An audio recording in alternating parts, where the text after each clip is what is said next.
కఠిన పదాలకు అర్థాలు: అంకము, వడి. నెక్స్ట్ అంగన, స్త్రీ.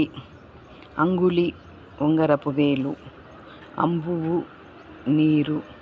ఆకుపారం, సముద్రం. అఖ్బార్లు, పత్రికలు.